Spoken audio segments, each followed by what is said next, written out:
আসসালামু আলাইকুম প্রিয় দর্শক, আজ আমি সরকারের একজন উপদেষ্টা, যিনি ছাত্র উপদেষ্টা হিসাবে পরিচিত, ডক্টর ইউনূস যাকে যুক্তরাষ্ট্রে এই আন্দোলনের মাস্টার মাইন্ড হিসেবে সারা দুনিয়ার কাছে পরিচিত করে দিয়েছিলেন, সেই মাহফুজ আলমের একটা স্ট্যাটাস নিয়ে কথা বলবো।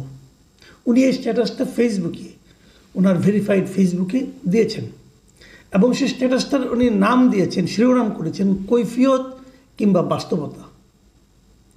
আমি যখন এটা পড়ছি তার ঠিক 5 ঘন্টা আগে স্ট্যাটাসটা দেওয়া হয়েছে এবং এই স্ট্যাটাসটায় এ পর্যন্ত রিয়াকশন পড়েছে 16,000, 63টা কমেন্টস পড়েছে এবং 1,500 লোক এই স্ট্যাটাসটাকে শেয়ার করেছে।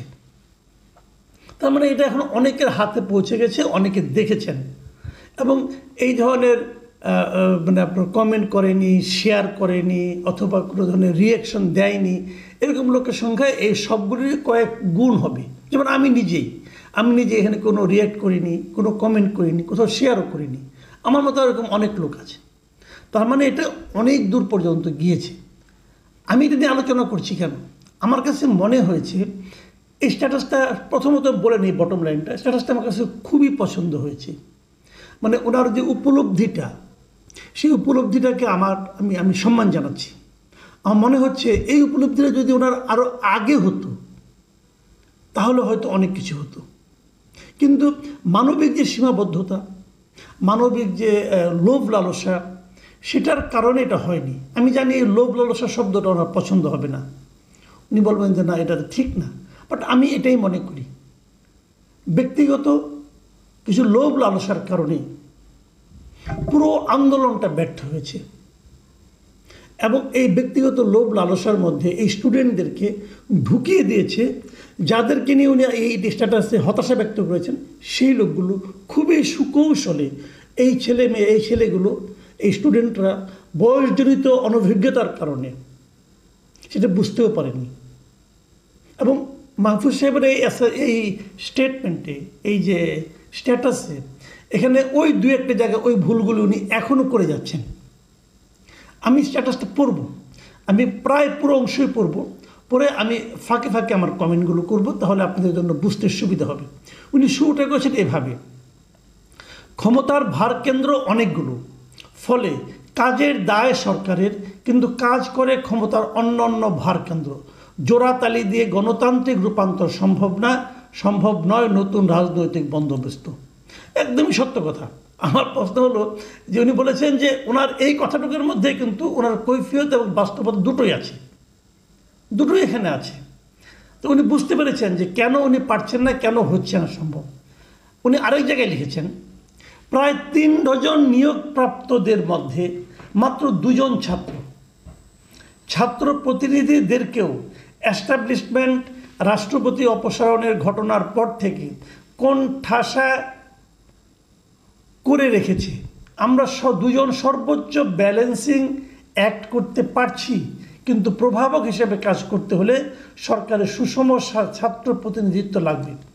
এই জায়গাটাতে ওনার আকাঙ্ক্ষাটা ফুটে উঠেছে। উনি বলতে চেয়েছেন যে এই যত উপদেষ্টা মণ্ডলী আছে অথবা যত নীতি নির্ধারক আছেন, তাদের মধ্যে ওনারা 2 জনই মাত্র ছাত্র আছেন এবং ওনাদের সংখ্যাটা কম বলেই ওনারা অনেক কিছু করতে পারছেন না। 3 জন ছিলেন, দীর্ঘদিন 3 জন ছিলেন, মাত্র সদ্য এই আপনার মার্চ মাস থেকে ধরি, সেখান থেকে গত 2 মাস ধরে 2 জন, এর আগে তো 3 জনই ছিলেন। কি করেছেন, কি করতে পেরেছেন, এটা আমরা দেখেছি ভাই। আপনি যেটা বলতে চাচ্ছেন যে সংখ্যাটা বাড়ালে ভালো হতো, প্রমাণটা আমি কী করে বুঝবো? আপনারা 2 জন, যে 2 জন আছেন অথবা যে 3 জন ছিলেন, অসাধারণ কী কাজটা করেছেন বলেন তো ভাই, বলেন কী করেছেন? কিচ্ছু করতে পারেননি। কেন পারেননি? আপনারা তো ওই এস্টাবলিশমেন্টের মধ্যে ঢুকে গেছেন। আপনি নিজেই বললেন যে ক্ষমতার ভারকেন্দ্র অনেকগুলো, আপনি তো অনেকগুলো ভারকেন্দ্রের মধ্যে একটা ভারকেন্দ্র হয়েছেন, তো আপনি ব্যালেন্স করতে পারেননি। আমি একটা উদাহরণ দিয়ে বলি। আপনি এখন এই মুহূর্তে তথ্য মন্ত্রণালয়ের দায়িত্বে আছেন। আপনি যাওয়ার পর তথ্য মন্ত্রণালয়ে ইতিবাচক কী পরিবর্তন আপনি করতে পেরেছেন? কিছুই করতে পারেননি। আন্ডারগ্রাউন্ড পত্রিকা বন্ধ করতে পেরেছেন? পারেননি। বিজ্ঞাপন এবং নিউজ প্রিন্ট নিয়ে যে অরাজকতা চলে, বন্ধ করতে পেরেছেন? পারেননি। সাংবাদিকদের মধ্যে আস্থা ফিরিয়ে আনতে পারছেন? পারেননি। আপনি কিচ্ছু পারেননি। আগে যেভাবে চলতো সেভাবেই চলছে, আপনি যে এখানে অফিস করছেন, তো এটা তো হলো না। আপনি যে ওখানে গেছেন, মাহফুজ আলম যে ওখানে গিয়েছে, মাহফুজ আলম ব্যক্তিটা যে আলাদা একজন ব্যক্তি, আলাদা একটা পার্সোনালিটি, আলাদা কিছু কোয়ালিটি, তার প্রমাণটা কোথায়? আপনি কোথায় দেখাতে পেরেছেন বলেন তো আপনি আমাকে। কাজেই সংখ্যা বাড়ালে হবে না, সংখ্যা বাড়ালে হবে না। আপনি যদি সেরকম আপনার বলার মতো ক্ষমতা থাকতো, যদি আপনার সেরকম প্রভাবশালী চিন্তার ক্ষমতা থাকতো, তাহলে একজনও যথেষ্ট। পারেননি। পারেননি এই কারণে আসলে উপদেষ্টা হওয়ার যোগ্যতাই আপনাদের নাই। আপনাদের নিয়ে বসানো হয়েছে উপদেষ্টা, আপনাদের উপদেষ্টা হওয়ার যোগ্য না। উপদেষ্টা হওয়ার জন্য যতটুকু যোগ্যতা থাকা লাগে, যতটা অভিজ্ঞতা থাকা লাগে, যতটা চিন্তার সক্ষমতা থাকা লাগে, ততটা আপনাদের নেই। এটা রিয়েলিটি। এটা বোঝার মতো ক্ষমতা আপনাদের নাই। সুযোগ পেয়েছেন, লাভ দিয়ে যে বসে পড়েছেন যে আমি মন্ত্রী হয়ে গেছি। ভাই এত সহজ না। এই কথাগুলো বললে গায়ে লাগে, আমি জানি গায়ে লাগে। আমি দেখবেন অনেকেই বলবে যে হ্যাঁ সংখ্যা আরও বাড়াতাম কি হতো। যারা যেতে পারেনি অথচ বাইরে আছে, তারা কি আকাম কুকাম করতেছে প্রতিদিন দেখতেছি না আমরা। তারা কি সমাজে এমন কোনো উদাহরণ তৈরি করতে পেরেছে এই সমস্ত সমন্বয়করা? বলেন আপনি, আপনি নিজেও জানেন, আপনি নিজেও এই কথা কিন্তু বলেছেন। যেমন এক জায়গায় আপনি লিখেছেন যে ছাত্রদের কয়েকটি দল হয়ে যাওয়াতে তারা এখন বিভক্ত, তদুপরি অন্য রাজনৈতিক দলের মতোই তারা ট্রিটেড হচ্ছেন। এই জন্য নাগরিক কমিটি ছিল দীর্ঘমেয়াদী অভ্যুত্থানের ফোর্স হিসেবে টেকসই। এই কথাগুলোর প্রথম অংশ নিয়ে বলি, কেন বিভক্ত হয়ে গেল? এইদের বিভক্ত করেছেন আপনারা। যখন এই ছাত্রদের মধ্য থেকে 2 জন কি 3 জন, কে চয়েস করেছে কেউ যায় না, চুজ অ্যান্ড পিকের পদ্ধতিতে 3 জনকে নিয়ে উপদেষ্টা বানানো হলো, তখনই যে একটা বিভক্তি হয়ে গেল। তখন বাকি স্টুডেন্টরা নিজেদেরকে আপনাদেরকে এক দলে মনে করলো না, তারা মনে করলো আপনারা বিশেষ সুযোগ প্রাপ্ত, তারা সুযোগ পায়নি। এখন তারা বাইরে থেকে সুযোগ নেওয়ার চেষ্টা করেছে। ছাত্রদের টোটাল ঐক্যটাকে আপনারা ধ্বংস করে দিয়েছেন। আপনারা এই 3 জন যারা উপদেষ্টা হয়েছেন, কোনো দরকার ছিল না, আপনারা বাইরে থাকতেন। এখন আপনি বলছেন যে নাগরিক কমিটি ছিল দীর্ঘমেয়াদে অভ্যুত্থানের ফোর্স হিসেবে টেকসই। আমিও সেটাই বলি, এই কথাটা সত্য। নাগরিক কমিটি না, যেটাকে আপনার নাগরিক কমিটি বলছেন ওটাকে না। আমি মনে করি যে আন্দোলনের পর আপনারা একটা ক্ষমতায় কিছু লোককে বসাবেন, কিন্তু আপনারা যে সমস্ত ছাত্ররা মিলে, সমস্ত ছাত্রদের যারা সমন্বয়ক ছিলেন, যারা সারা দেশে যারা ছিলেন, সবাই মিলে যদি একটা কমিটি করতেন, যে এটা হলো সমন্বয়ক কমিটি, তারা সারা দেশের মানুষের মানে ফিলিংসটাকে, চাহিদাটাকে, আকাঙ্ক্ষাকে আপনারা প্রতি মাসে একবার করে উপদেষ্টার সঙ্গে বসবেন, বসে আলোচনা করবেন, আলোচনা করে তাদের মাধ্যমে আপনাদের সারা দেশের মানুষের চাহিদাগুলি বাস্তবায়ন করবেন। এটা করতে পারলে হতো। তখন তো আপনি করেননি। তখন তো মন্ত্রী হওয়ার লোভে যে বসে পড়ছেন। কেন বসলেন? বসে যে ঝামেলাটা করলেন, আবার বসার পদ্ধতিটা ঠিক হয় নাই। কেন আপনারা হাসিনা রাষ্ট্রপতির অধীনে, হাসিনা রাষ্ট্রপতির কাছে শপথ নিলেন, যে সংবিধানকে আপনারা অপছন্দ করছেন সেই সংবিধানের অধীনে কেন করতে গেলেন? আপনারা বিপ্লবী সরকার করতেন, প্রথমে এসেই সংবিধানটাকে স্থগিত করতেন অথবা বাতিল করতেন, করে আপনারা এগুলো করতেন, কোনো সমস্যা হতো না। আপনারা প্রথমেই খোয়ারে ঢুকে পড়েছেন। ঢুকে এখন আপনি চিন্তা করতেছেন আপনি বিপ্লব করবেন। বা এই খোয়ারে ঢুকে আপনি বিপ্লব করতে পারবেন না। এটা পৃথিবীর কোথাও হয় না, এটা পৃথিবীর কোথাও হয় না ভাই, এবং আপনাদেরটাও হতো না। এই জায়গাটিতে আপনারা কিন্তু মারাত্মক একটা ভুল করেছেন। আপনারা যদি সমস্ত ছাত্ররা শুরুর থেকে ঐক্যবদ্ধ থাকতেন, একটা কমিটি করতেন, আপনারা যদি সব ঠিকঠাক করে বলতেন যে এইগুলি করতে হবে, এগুলি করা যাবে না, এগুলি এটা ডক্টর ইউনূস কয়েকটা ভুল করেছেন, এগুলি ইন্টেনশনাল কিনা আমি জানি না। প্রথমত উনি যে উপদেষ্টা পরিষদ করেছেন, এটা একটা অকর্মণ্য অথর্ব উপদেষ্টা পরিষদ।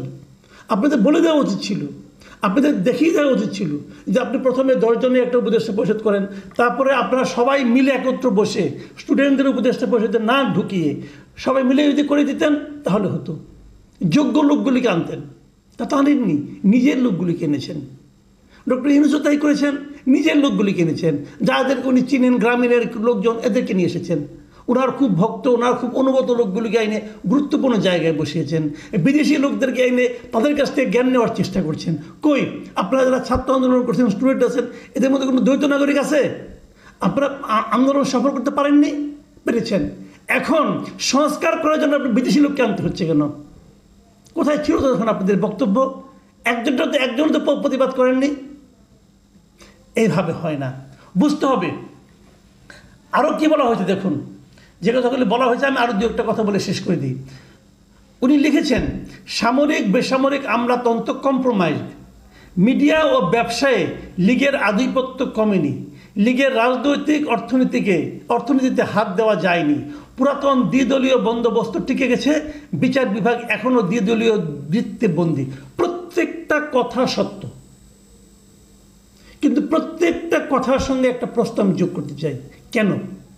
শেষটা নিয়ে বলি, কেন বিচার বিভাগ দ্বিদলীয় বৃত্তে বন্দী? কেন? সবাই জানে এখন যত মামলা, বড় বড় মামলা, বড় বড় চোর চট্টর যত মামলা আছে, এই মামলাগুলি কে করতেছে? বিএনপির উকিলরা করতেছে। আওয়ামী লীগের উকিলদের আপনি ঝেঁটিয়ে বিদায় করে দিয়েছেন। যারা আওয়ামী লীগ পন্থী ছিল ঝেঁটিয়ে বিদায় করছেন। তো সমস্ত উকিলদের তো আওয়ামী লীগ আর বিএনপি পন্থী আছে। তো একদলকে ঝেঁটিয়ে বিদায় করলে একদল তো থাকবেই।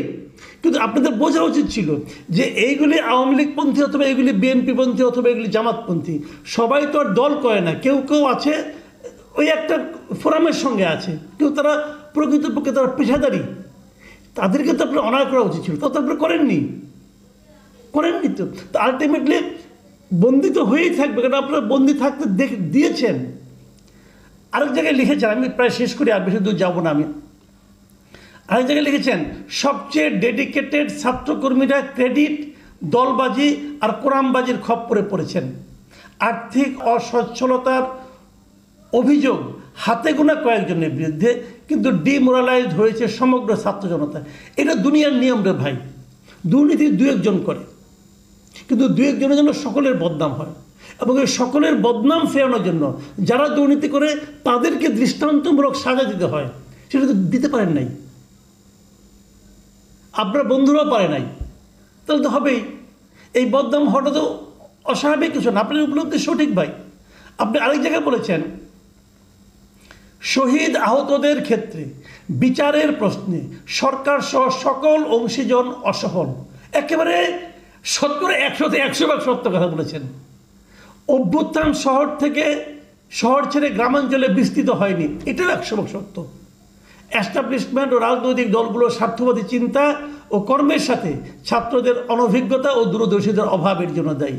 আপনার এই উপলব্ধি, প্রত্যেকটা উপলব্ধি একদম চরম সত্য, কিন্তু প্রশ্ন এগুলি তো আপনি হতাশ। আমি আপনার হতাশার কথা শুনলাম কেবল, আপনাকে সমাধান দিয়েছেন। সমাধানটা কি? নিজে প্রশ্ন করেছেন।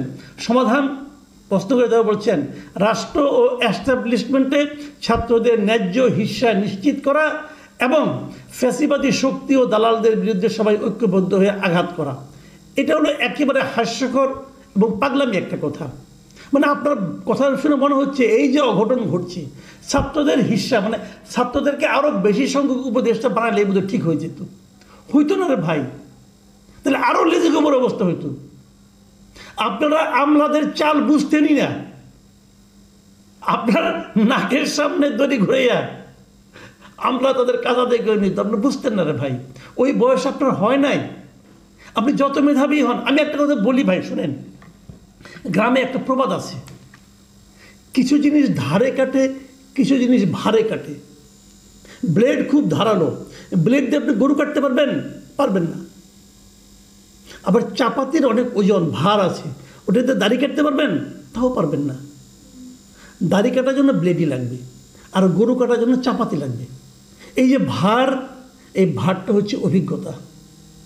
আপনি খুব শার্প, আপনি খুব মেধাবী, মানলাম, কিন্তু আপনাকে দিয়ে ওই দাড়ি কাটার কাজ করা যাবে, বড় কাজ করা যাবে না। বড় কাজ করার জন্য অভিজ্ঞতা লাগবে, এবং অভিজ্ঞতা এবং মেধা দুটো সমন্বয় হতে হবে।